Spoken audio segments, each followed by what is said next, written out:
the Cannabis Business Coach. Hi, Mike Z here, author of the Cannabis Business Book, and you're listening to the Cannabis Business Coach podcast, where I chat with and coach the highest performing entrepreneurs in the cannabis industry. Hi, Mike Z is. Hi, Mike Z is. Hi, Mike Z is. The Cannabis Business Coach.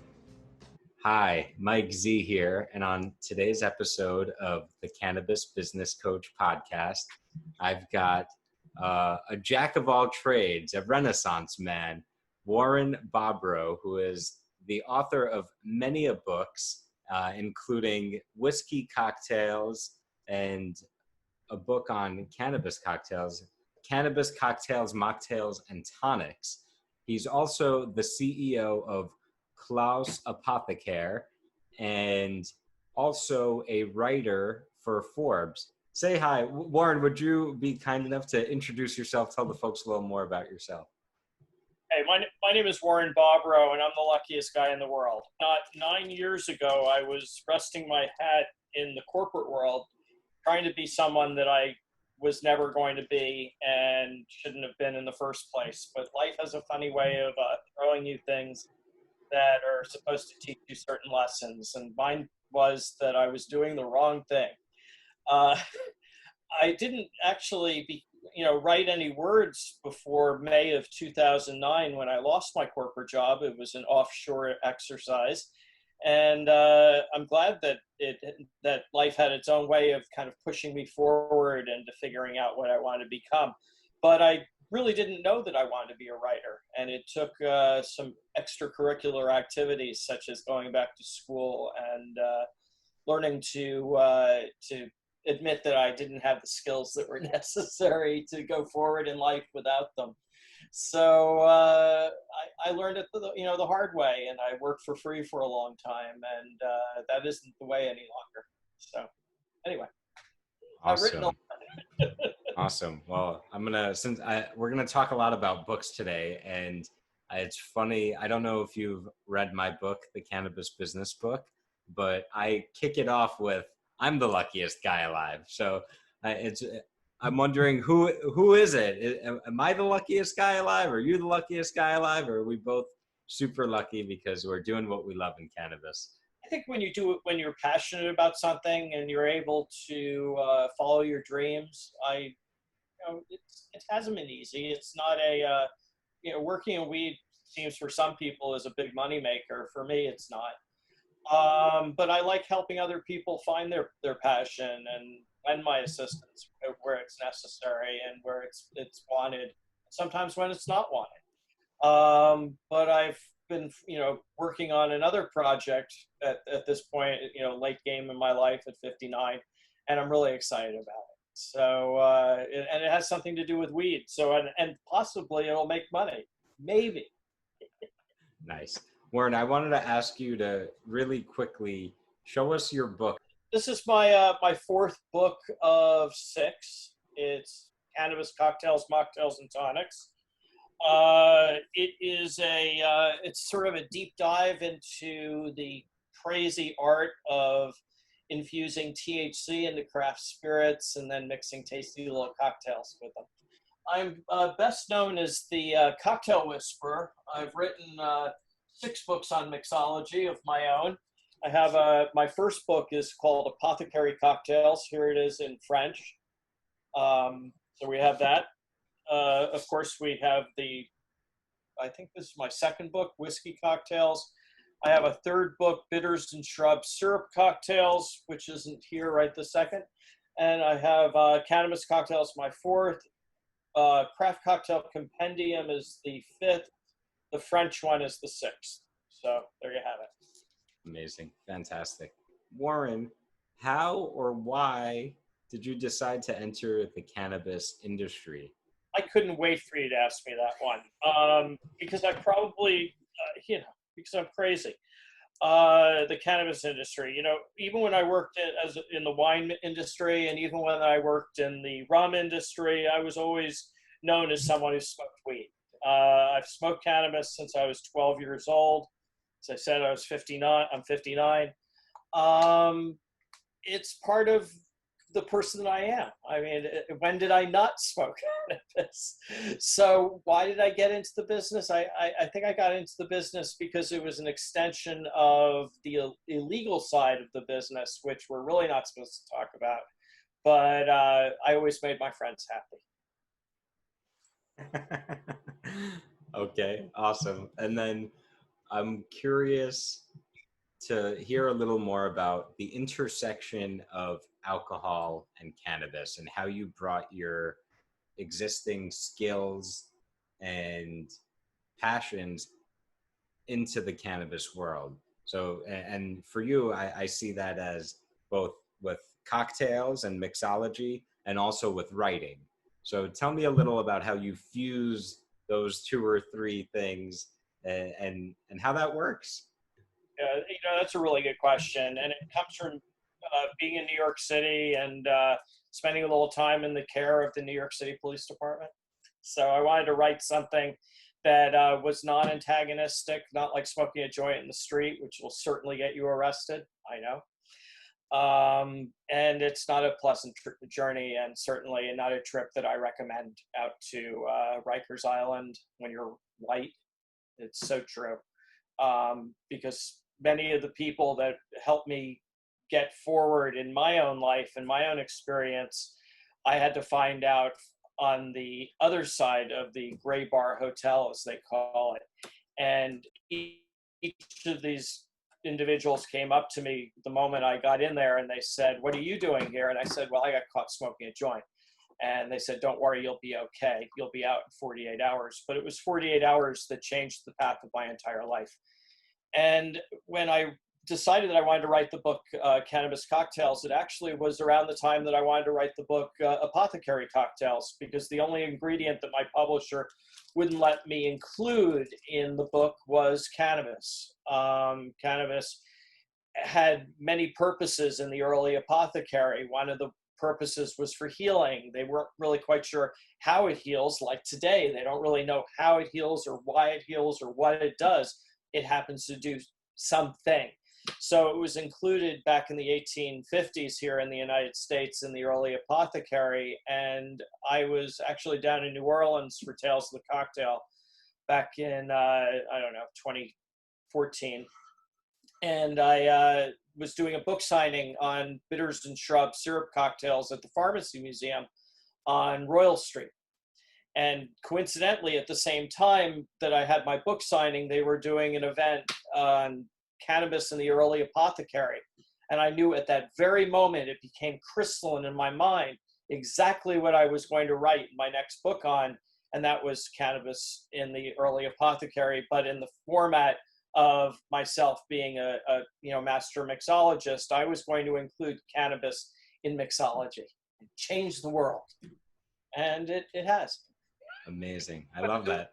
I love that serendipitous moment that often takes place on the hero's journey where everything just clicks and it all makes sense. Did it all make sense? No, it didn't make sense. It didn't make sense. I know what I'm doing. No, I had to learn what I was doing, and I tested all the recipes on myself, and it wasn't the easiest, education, because I only had 30 days to write the book. See, my publisher handles things a little differently. You have 160,000 words that are assigned to you, and you have 30 days to write them. It's not like you can go out on a book journey and try to create something out of nothing by your, moving around the country talking to people. No, it's not like that. You have to really get down to the brass tacks, and that's to write a book. You have to write at least 1,000 words, 2,000 words a day, including all the recipes and making sure that they testing it on myself. I knew what the basic science was because I created it, but I had to figure it out the hard way. And it was not an easy venture. I will assure you, as an old stoner, I'll tell you, it was not easy. There were some couch lock journeys. That sounds. My wife saying, "What's the matter with you? You're asleep at 3 o'clock. What's the?" I'm just working on the book, honey. Research. Wow, that is quite the undertaking to write 160,000 words in 30 days plus 30 the days recipes. Oh my goodness. tests, and make sure that it's cohesive, that I can turn it over to the next line, in the editorial phase, and make sure that they don't, have to spend too much time on the phone with me, because the person who I use and who is incredibly important to me is in Ireland, and she's 5 hours ahead. And if I'm going to ask for her help in the editing process, I have to be either up at 3 in the morning because she's doing it before work, or I have to do it, in the afternoon, or whenever she has it. And it was tough. It was, writing any book is difficult. It's not an easy, adventure, but they can kill at any time. And I still, even though Cannabis Cocktails is on like 8th or 9th printing, still they could kill it at any time. At any time. All my other books are pretty much killed except for the Craft Cocktail Compendium. Got it. So Warren, let me ask you, for the folks who haven't picked up Cannabis Cocktails, mocktails, and tonics yet, which they can do on Amazon.com, I'm wondering. Indie bookstore, indie bookstores in your local town, it's really important. Small business.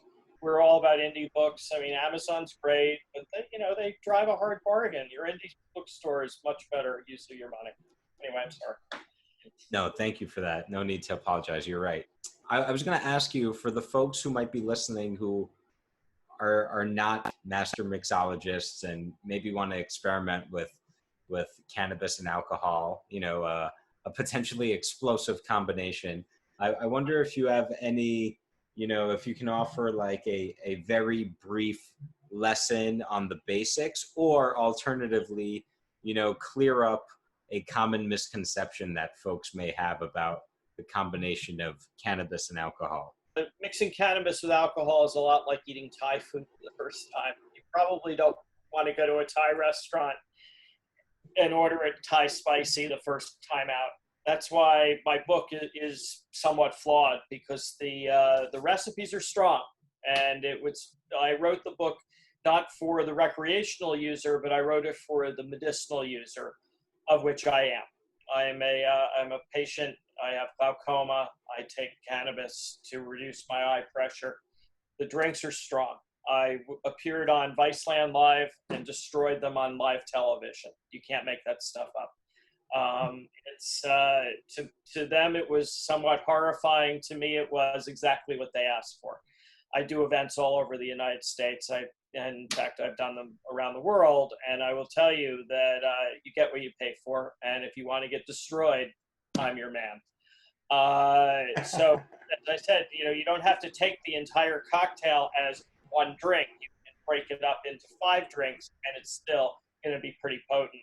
Each of the drinks are about 250 milligrams. So they were, they were strong. But I was using, and the whole thing was, back in the day, when I wrote the book, there wasn't a great supply of diversity of strains. It's whatever you could find, pretty much. The medical cannabis was pretty, rudimentary, if you will. So, I may not have been able to get the best Californian or the best Arizona or the best Colorado or the best Michigan, for that matter, because they just didn't exist in New Jersey. So, I was limited, and so the strengths were high, and they're not drinks for a neophyte, although they're very easy to produce. I would say if I was to write the book over, I would use a little less cannabis. In a bottle, a 750 ml bottle of craft spirits, any given craft spirits, I was recommending using an entire ounce. I would say use a quarter ounce in the entire bottle. That's all you need. You can always add more, like Thai food. Start out slow, 1 star, not 5 star, same thing. That's hilarious about the Vice crew. And just for reference for the folks who may be listening, 250 milligrams of THC, for the talking about microdosing 5 milligrams in a drink, a 12-ounce beverage, and it has 5 milligrams in it. I mean, that's a 250 milligram drink may not be exactly what the doctor ordered. No, exactly. And if you do happen to be a neophyte, it's likely that even 2.5 milligrams will give you an effect or a buzz, and 5 will have you really meeting and understanding cannabis. So 250 is really, a heroic. Like it's irresponsible. I admit it, but I'm a 59-year-old guy. I can say, I'm irresponsible. There was back in the day, back when I wrote the book, and I was getting a lot of reviews, and many of them were not so kind reviews, and those reviews were probably accurate in their own way, because the drinks are strong, and as I said, I didn't write the book for a recreational audience. I wrote it for a medicinal audience. So you have to look at the mental capacity of those who are using it for medicine, and the ones who just want to get messed up. If you want to get messed up, it's the perfect book for you. If you don't want to get messed up and you want to just work on those things that bother you, it's the perfect book for you. Warren, I want to ask you along these lines, you work on a couple of different things. I want to get into a few of them. I know you have a new product coming out in California soon. I would love to hear a little more about that. I have a passion. And one of the things that I was able to do well in life before I became a banker for 20 years was I was a trained chef and a saucier. And I love putting together flavors and making drinks, and if that be the case, because I have created quite a few of them, but also creating flavors from my saucier background. And so it's a natural for me to want to test the boundaries of flavor. And unfortunately, the flavor of the moment is seltzer. My drink is not another seltzer. It's a libation. It's what we call an RTD, or a ready to drink. It's got 10 milligrams of live resin in it, in the strain of Mango Trainwreck. Ooh. Nanotechnology. So it just needs a tiny hint of bubble to get the stuff frothy, and that happens when you open up the top. The can is 8 3/4 ounces, so it packs a little kick to it.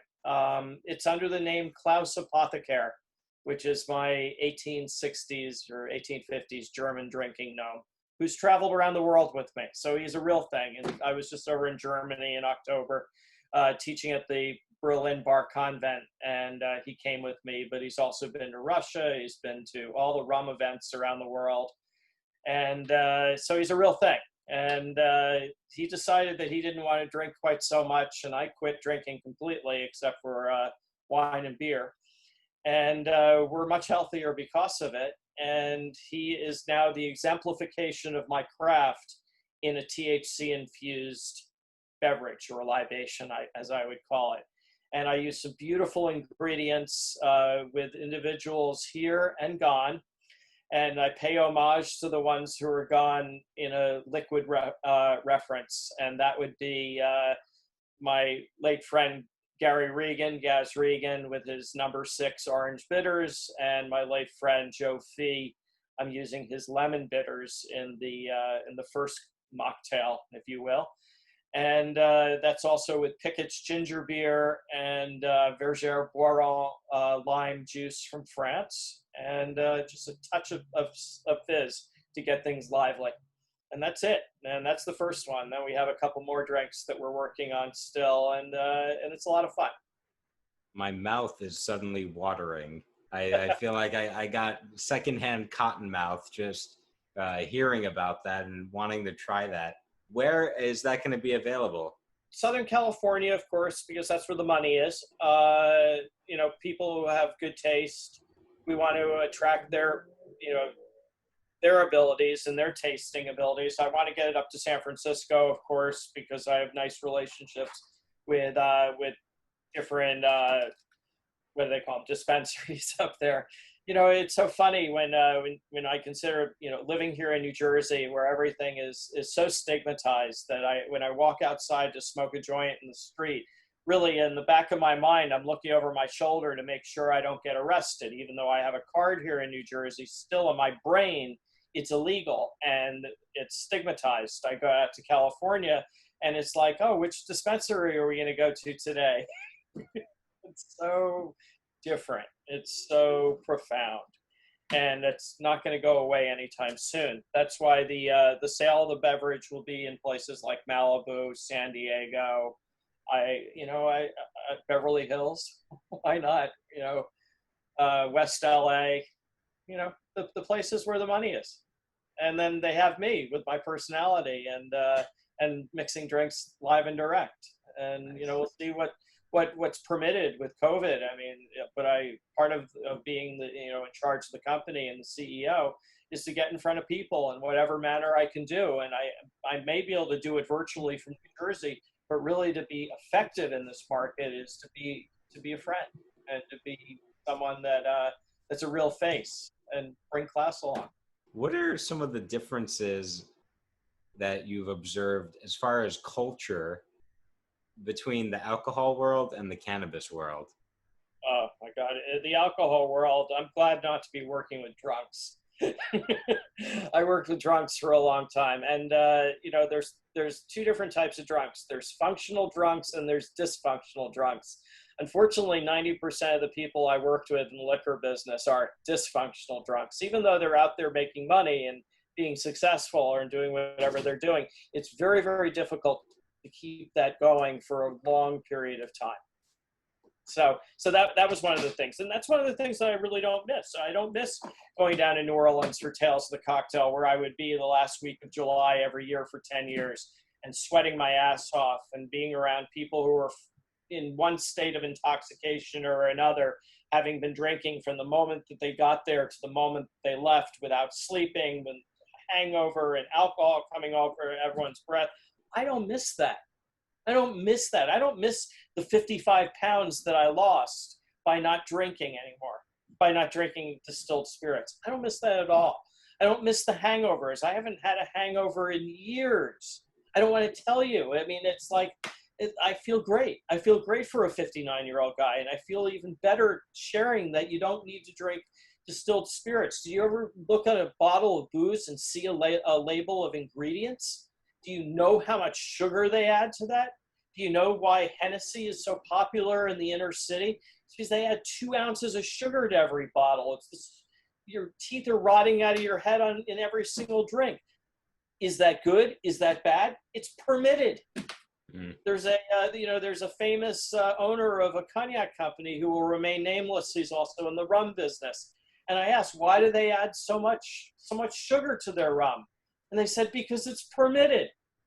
Who permits it? It's poison. It's killing you. People will get diabetes for one reason, because they take too much sugar. And it's hereditary, but they take too much sugar. And in distilled spirits, it's all about the sugar. Wow. So I'm not known for making sweet drinks, because I don't make sweet drinks. And my beverages that are coming out are not sweet drinks. If anything, they're tangy. They've got a touch of rice wine vinegar. They have a little bit of apple cider vinegar. They take your palate to another place without sugar. So I feel very strongly about that. And I'm kind of a militant as far as that's concerned, especially in the rum business, where 99% of the rums on the market, they add sugar to or caramel coloring to approximate age. I mean, what's that all about? That's like mezcal with a worm in it. No one in Mexico ate the worm. It was something created on Madison Avenue. And the same thing with dark rum. You have a bottle of light rum on the shelf and you have a bottle of dark rum on the shelf. The light rum is $50.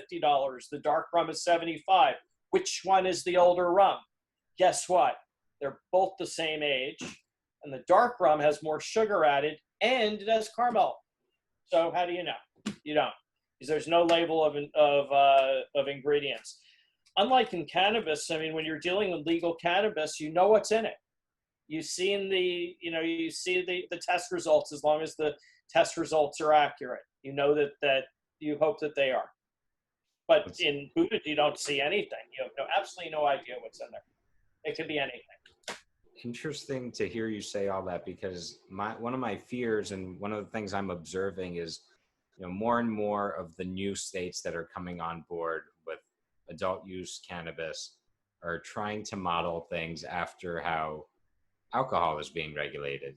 And I fear that in New York, we're going to see an adult use cannabis system that's basically regulated by the same folks that are regulating alcohol. Well, that's what they're doing every place else. I mean, what makes New York so special? Right. But they're not. I mean, Right. really. I mean, every place else is in Washington State. It's regulated by the Alcohol Commission.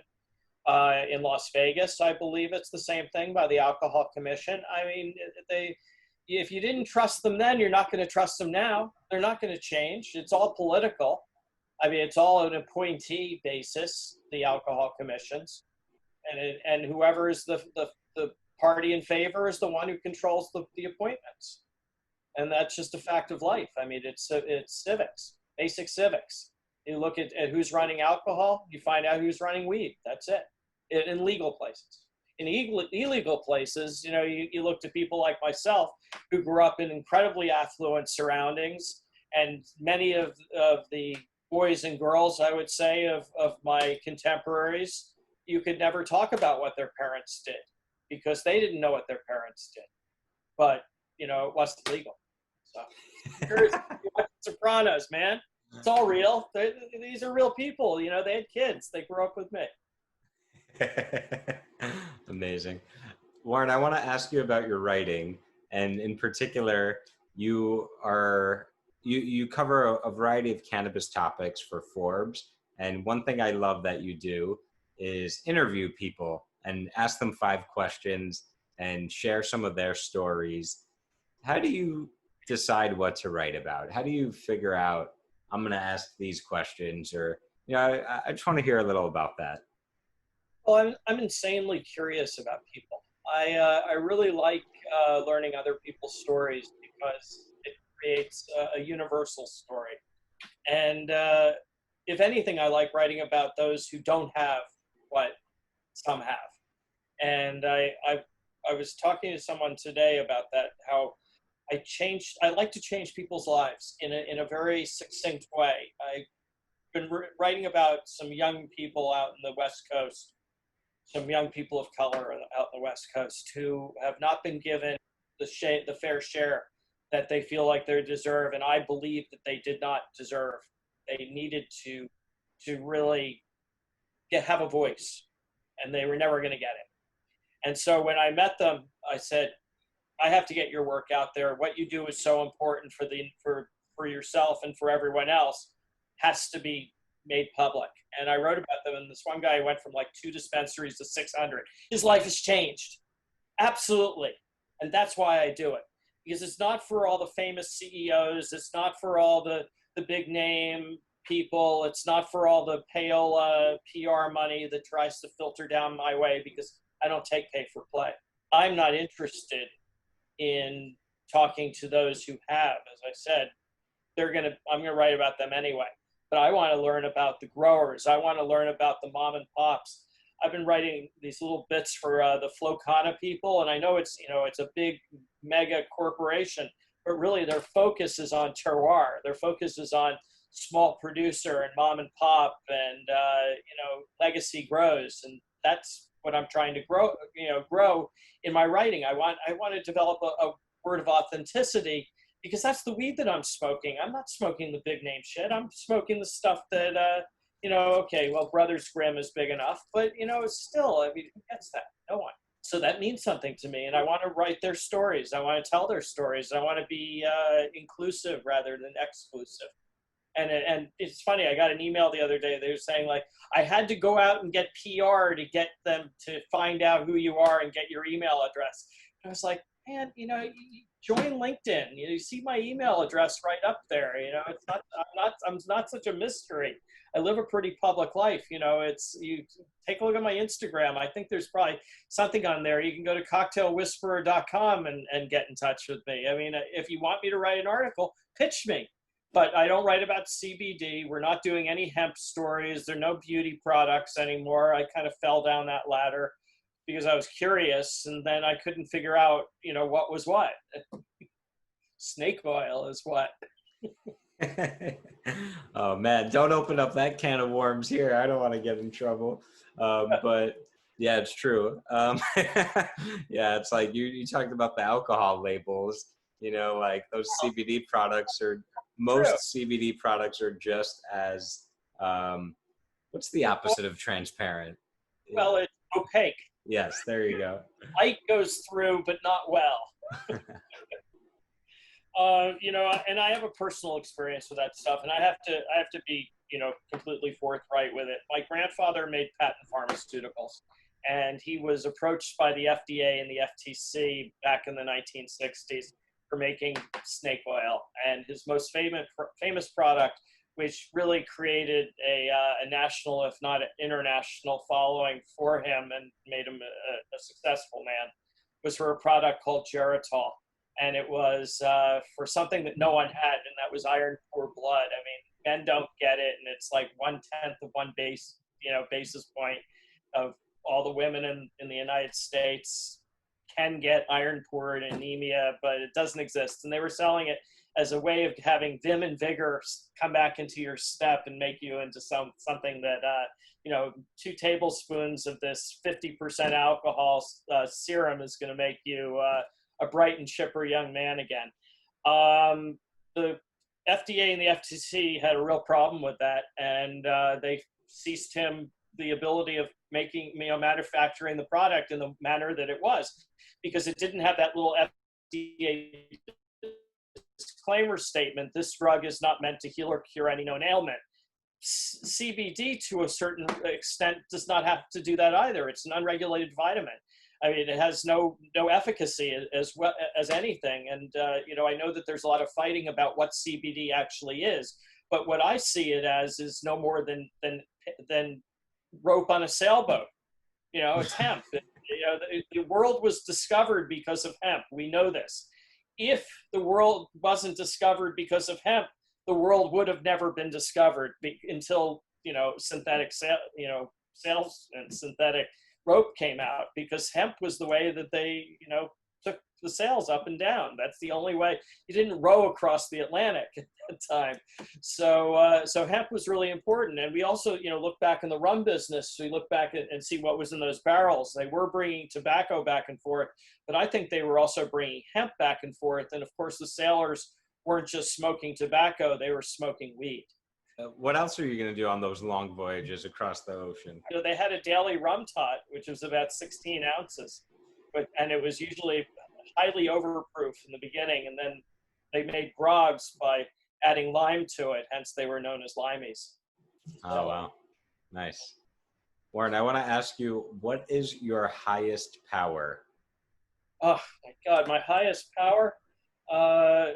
Trying to downplay all the success, but it's really not success monetarily, it's success right here. So that's my highest power. Awesome. Cool. Well, before we shift into the coaching segment, I wanted to ask you if there's anything we didn't cover that you wanted to mention or chat about briefly before we shift gears. I want to know why every time I'm in New York City, we haven't had a chance to sesh together. Oh, there's an easy solution for that problem. We could take care of that. I'm curious, especially after I saw that bag on your desk. I'm curious to try that. That looked quite nice. That big nug I saw, man. That's they call that for review. Awesome. All right. Well, let's shift gears into the coaching portion. I'm going to put my coaching hat on and ask you, Warren, what is your biggest challenge right now, or business challenge? Or it doesn't have to be a business challenge, but yeah. My biggest challenge right now is starting a company and coming to the realization that since I'm on the East Coast and the company's on the West Coast, how am I going to learn how to manage my time, and who is going to manage my time to be effective and to be able to be efficient? I mean, running a company is only as good as the people you have working with you. And we're still developing a business plan to see what that would entail. And so that's my biggest concern right now, is what the company looks like and how we're able to establish, you know, we have a product, we know who's going to be making it, we know what the label looks like, we know what the cans are, we know how strong it's going to be, we know that it's going to be trademarked. There's a lot of things that we know about, but there's a lot of things, the intangibles, that we don't know about. And those are the things that keep me up at night, even though I have no trouble sleeping. Yeah, I'm sure there's a cannabis cocktail that'll put you right to bed. It's called. I usually keep an indica around just for the end of the night, woven into maybe some peanut butter and then in a cup of tea. Just float that over the top and sip easy. Let me ask you, because I'm hearing that it's, starting this company, there's a lot of intangibles that you feel like you still haven't figured out. I'm wondering, what is the biggest piece of the puzzle that you're still wondering about, or what's the biggest challenge right now? Having a timeline, like project management, to be able to say on such and such date we're going to accomplish this, and then on the next date we're going to have to accomplish that, and then have certain benchmarks. They call it project management, and I'm not great at project management. I know there are people who are good at project management, but I'd like to be able to see some sort of timeline anyway. And coaxing the people that I work with who are working on multiple levels in their own lives is a challenge, because I don't want to ask too much of them, because I'm using their money to help my dream go forward. So I end up taking more of a backseat approach. When you say a backseat approach, do you feel like you want to take, the shotgun or driver's seat approach, or do you want someone else to develop those timelines? What do you sense as the path forward? I want someone else to take advantage of the knowledge that they have, and without silos in place. I want them to share their knowledge, and if they know about project management and they know how to develop some sort of software to show how the company is going to go forward, use that knowledge, because I don't have that knowledge. I don't have time to learn that stuff. But my mind is asking, what are we doing next, and when are we going to do it, and how am I going to get to California, and who's going to pay for the airline ticket, and when I get to the airport, am I going to rent a car, or where am I going to stay, and and who am I going to go visit first, and what time am I meeting with Space Station in the morning, because we need to formulate the other two SKUs, and and all that other stuff. So you kind of need, like, what I used to do in banking was executive assistant. You need to have an executive assistant who is empowered to delegate authority and responsibility and tasks to the CEO. Someone great that works in synergy with them to say, I know you love Vietnamese food, and I found 5 Vietnamese food restaurants in the in the circumference to make sure you get some food in your belly before you have to necessarily go out and talk to people. That kind of stuff. It's an intangible. Yeah. So I'm hearing two things in that. One is the want to have an executive assistant who helps coordinate and delegate and orchestrate some of the intangible activities, so that you can specialize and focus on, bringing the brilliance that you bring. And I'm also hearing on a higher level, perhaps somebody, because, that's the executive assistant role, but I'm also hearing that there's like a business operations or strategy component of, okay, here's the quarterly goals, or here are the key performance indicators, or, here's what we need to be doing, this year that we're working towards as a business, which, that's not going to be determined by an executive assistant, I don't think. No, it's not. No, I agree with you, but they have to be able to get that information in a format that my mind can understand. So that takes time and energy from.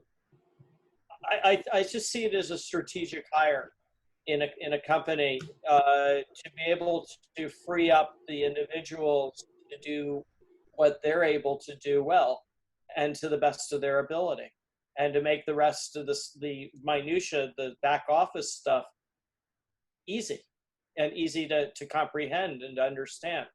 I never understood what I was doing in banking. I just did, went about it in a kind, I wouldn't say a haphazard manner, because none of it is haphazard, but to really understand the nuances behind it, they needed a mind far more sophisticated than mine, because I don't have a business sense in that manner. It just doesn't click for me.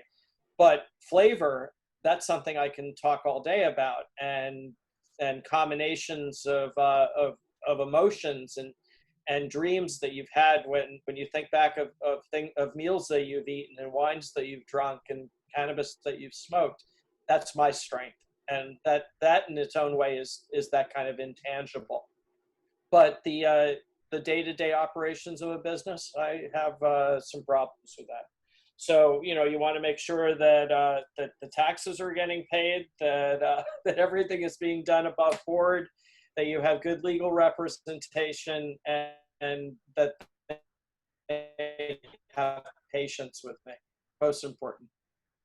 Right. So what I'm hearing then, it sounds like you really need like a COO or someone who's more of a CEO, who's more of a, pure business operator, as Yeah. opposed to you're more of the creative artist who creates the product. And it's funny because you started with like, we got this, and that figured out. It was all about the product. But when it comes to the operation, it seems like that's where some of the gaps are. Is that right?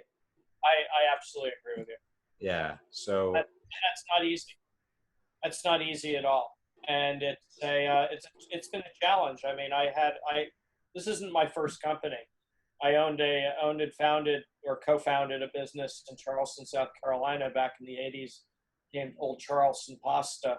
I'm a trained chef, so I found myself manufacturing fresh pasta with equipment that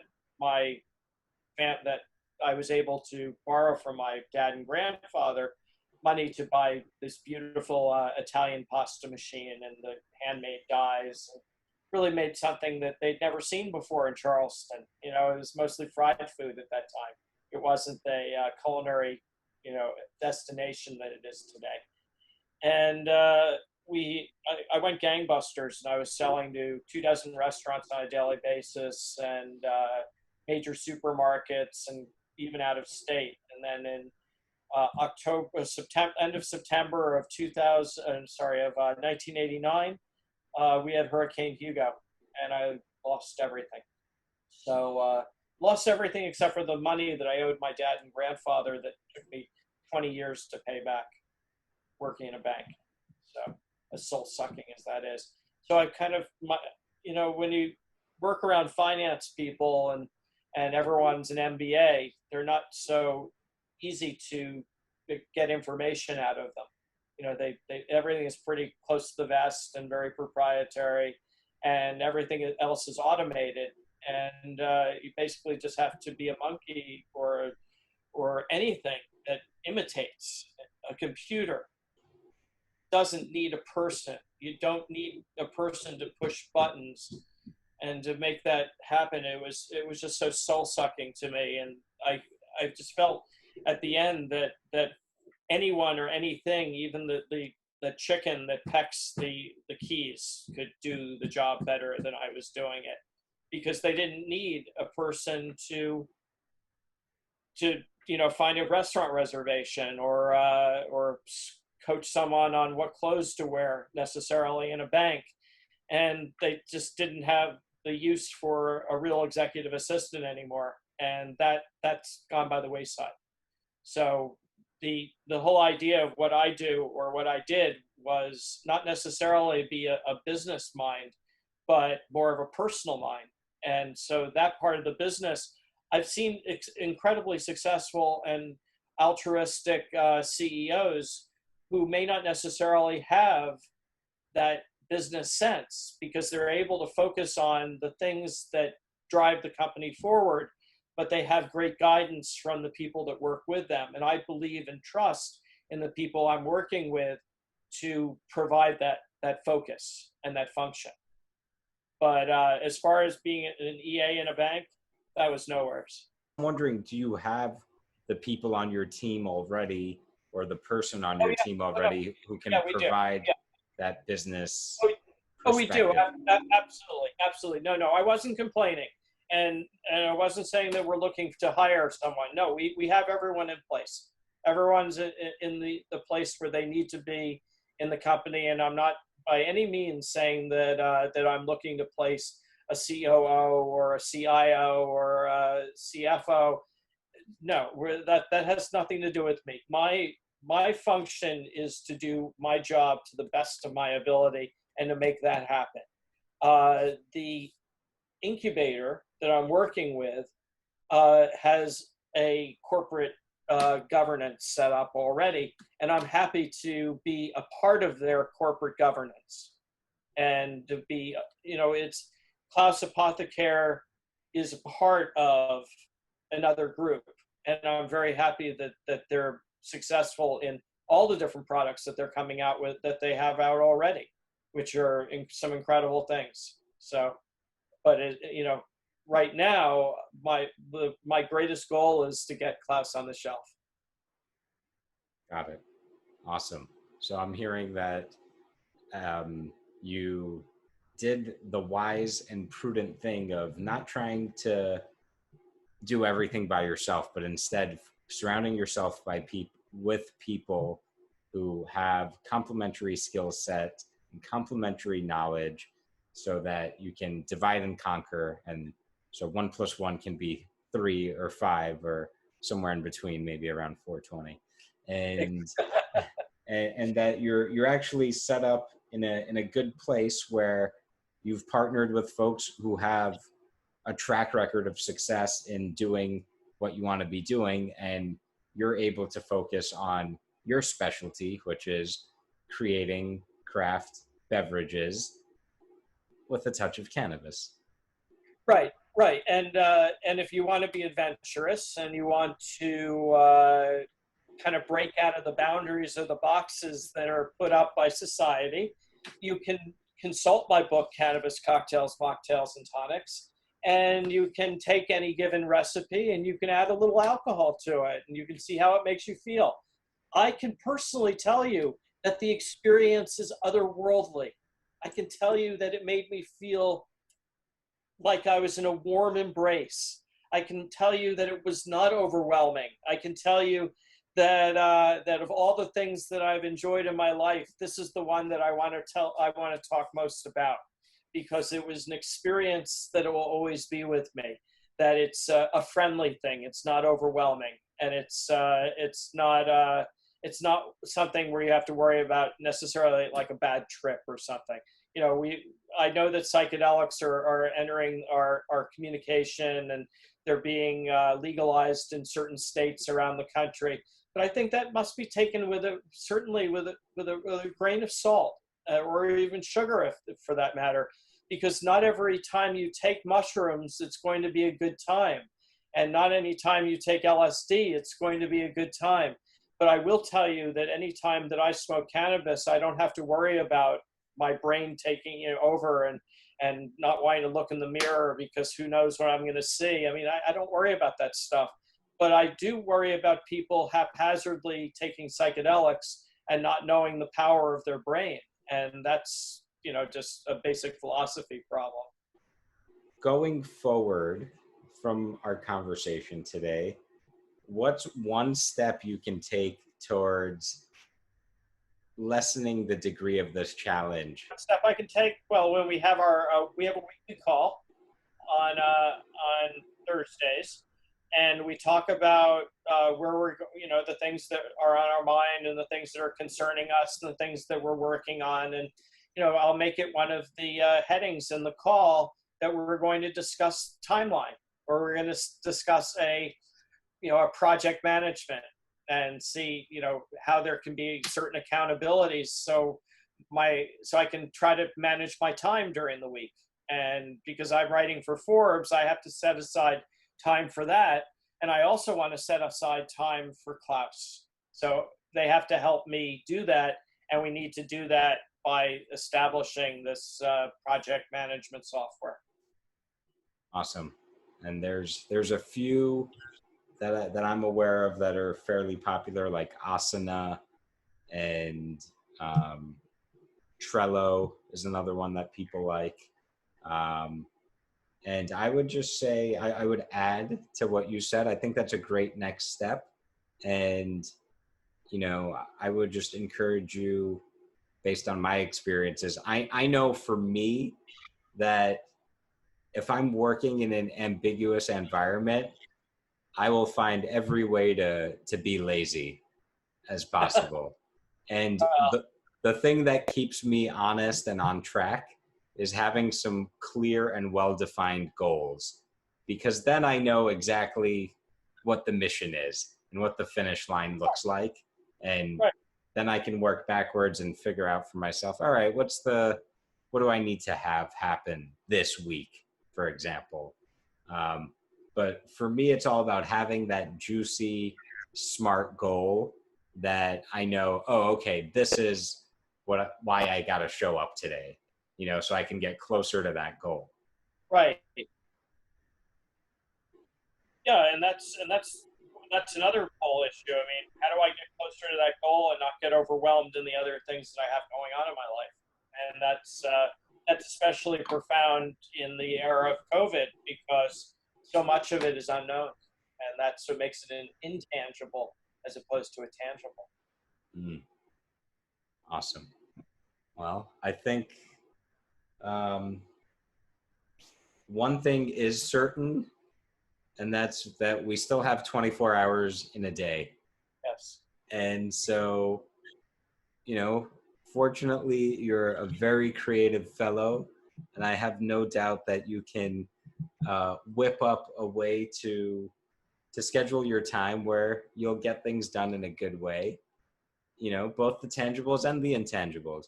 And, I know for myself, it's important to structure into my schedule some unstructured time, where I know that, hey, for, all day Saturday, it's no work. It's the wild card day where, I could do whatever the hell I want.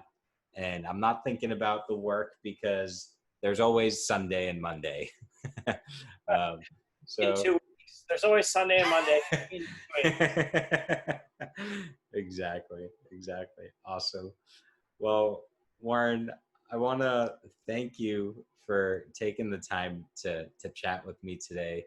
I hope that this coaching piece was helpful for you and maybe gave you one step in the right direction, and hopefully, that's a low bar for me. Really, I prefer when I can be life-changing like you. But, can't always be life-changing every time. No, but you do something that's unique. And I knew about you several years ago before I became anything. And because I think what you did is you have a unique ability of bringing together minds that aren't quite the thinkers that everyone thinks that they are. And that gave you a cachet. Because I worked in nightclubs in New York City in the 1980s. I worked at Danceteria, which you probably weren't born yet. But still, New York was an interesting place for thinkers, and it's always been a place that people come to from all over the world to be part of salons. And yours, High New York is definitely a salon. That is a high compliment, and I appreciate that, because for me, one of the most beautiful things about cannabis that I've always loved is that it expands my consciousness and allows me to think differently. And, the conversations that I've had facilitated by cannabis have been some of the most interesting and engaging. And that's why I do this, is because I love to talk to cannabis people and hear their stories and see how their brains work a little, because, I just think, like you said, I too am very curious about people, and especially cannabis people, because I find that they tend to be the most fascinating and interesting. Yeah, rum people are very similar, except for they're usually too drunk by the time they realize that there's something in rum that reminds me of the terpenes in cannabis, and there's just some sort of effect that maybe it's dreamy, And maybe it's when the green, the sun is setting and you see the green flash and you have a clean glass, possibly with one cube of ice, and there's that perfect dram of of good rum in it. And I mean good rum by something that's not caramel colored or flavored, but something that exemplifies the place. But there's also a joint in your hand, and you're smoking that joint, drinking that drink, and immediately you're in that place of nirvana, where you can literally take your life and go to that next place. And that's what happened to me. I dreamt all this. So that's my gift. I don't know. Awesome. Weird. I love it. Awesome. Awesome. Cool. Well, Warren, it's always a pleasure to chat with you. And I appreciate your time today. And I'm excited for this launch, man.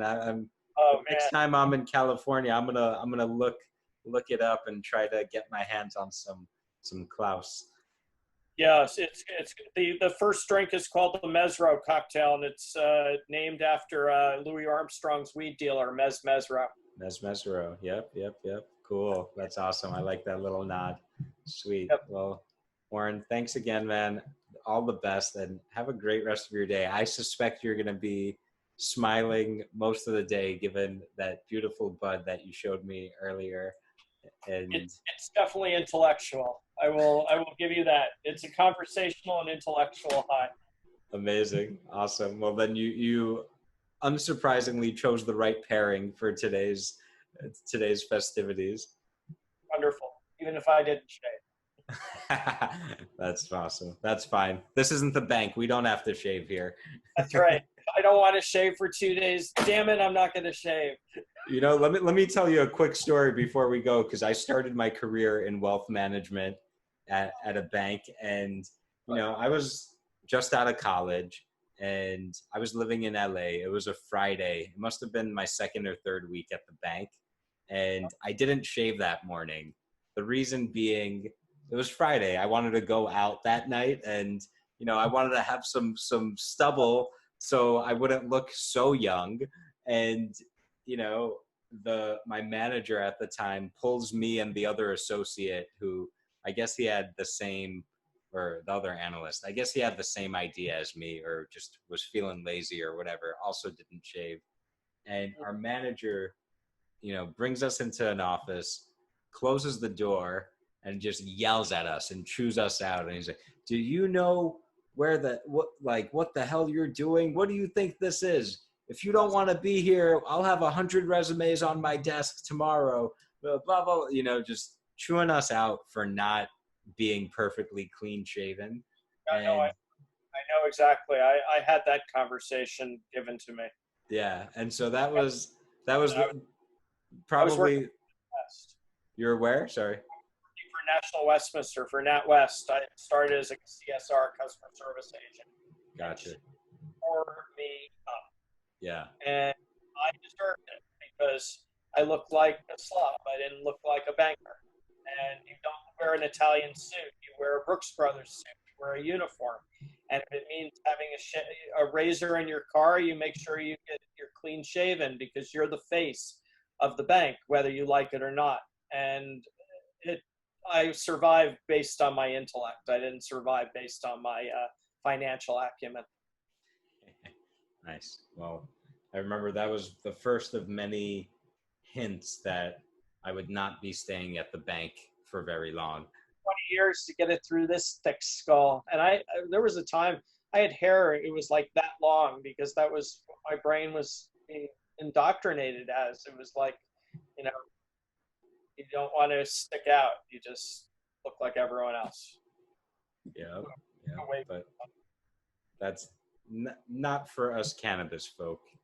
Yeah, no, and they find it difficult to understand. That's why when I left banking and got into recreated myself, I wanted to do what I was comfortable with, and that was write about wine. I'd love to write about wine all the time, and there's just no money in it. And writing about weed is an extension of my passion, so why wouldn't I do it? I mean, what else is there? I don't want to write about booze because that requires being drunk, and I just don't want to do that anymore. So maybe I'll be a sculptor next. I really appreciate the self-awareness and the courage that it must take to to pursue your own path and not be stuck in the box. And I think it cost me bankruptcy. It cost me divorce. It cost me being disowned. It cost me a lot of things. And don't let anyone think for a second that I haven't suffered. And, you know, I'm ostracized from my family. I have no contact with them. They want no contact with me. They're very, very, you know, famous people, and they don't want the attention, and I don't want to give it to them. Well, on that note, I just want to add, well, first of all, I'm sorry to hear that. That's a bummer. But I think that's what makes me who I am. Right. That's the story. That's, you know, I know you're sorry. You know what I am? I'm happy. I'm happy that I'm alive. I'm happy that I didn't fail again.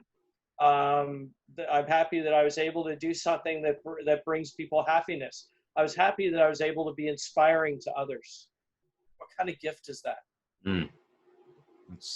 That's quite a legacy. And I just want to add, I think this is so important, what you brought up, that, you know, for anyone who's considering being an entrepreneur, an artist, a free thinker, someone who operates outside the status quo, it will require sacrifice, no doubt, guaranteed.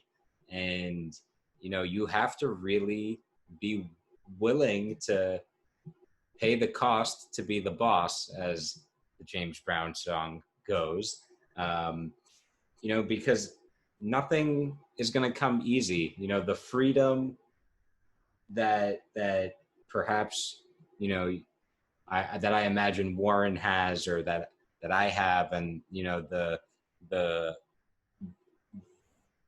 honesty with which we each called ourselves the luckiest guy alive, you know, it doesn't come with just a silver bow on it. You know, it takes a lot of sacrifice and hard work and getting knocked on your ass and getting back up. And so for anyone who might be listening or watching and thinking about, oh, yes, I would love to have a cannabis business. I would love to have a cannabis company. I would love to be a creator. You know, the question I always ask people in my coaching when they come to me with that is, well, what are you willing to give up? Right. What are you willing to sacrifice? Are you willing to give up the comfort and security of the paycheck and the 9 to 5 and the certainty? Are you willing to be alienated from people in your life that don't get it? Or are you willing to take the side job or whatever to buy yourself the time to be able to work on the passion? You know, get really honest with yourself and ask yourself, what are you willing to sacrifice? Because to achieve greatness in any domain will require a serious or significant sacrifice. And if you're not willing to pay the cost, then you'll never be the boss. So, yeah, unless you won the lottery. That's right. That's right. We forgot about that. Yeah. And then there's the other side of it. There's a lot of really rich kids who grew up to be rich adults, and they want to work in weed. And more power to you. If you inherited a bundle of money and you smoke weed, you owe it to yourself to buy a dispensary or get your own brand or do what you have to do and spend your money wisely. Because if that's what you want to do it. Don't let me stop you. I'm the first person to say you're the greatest transferal of wealth in the history of the United States is going on right now. And if you just inherited a fortune from your grandfather or from your father, you owe it to yourself to get into the weed business. I love that. It reminds me of, you know, this old joke that I like to repurpose a bit, which is what's the quickest way to become a millionaire? You know, start out as a billionaire and invest in the airline business, which is, you know, pretty true right now. But I think it's true for the cannabis business too. Especially if you don't know much about cannabis or business, you know, invest in the industry and you can go from a billionaire to a millionaire like this. Just like that, yeah. You know what I like to invest in? I like to invest in people who get it, and I like to invest in time, and I like to invest in, if someone needs help, my biggest investment is to be able to share advice. And that's that, when we talk about intangibles, that's something you can't pay. And so if I can, as I said, if I can inspire, if I can help, as we say in bartending, raise the bar, then I'm successful. And that means something to me. And I don't always do it right. And I've had like 7 or 8 failures, but I think that's who I'm meant to be, is someone who helps others become successful, so I can look at them from afar and say, how'd they do it?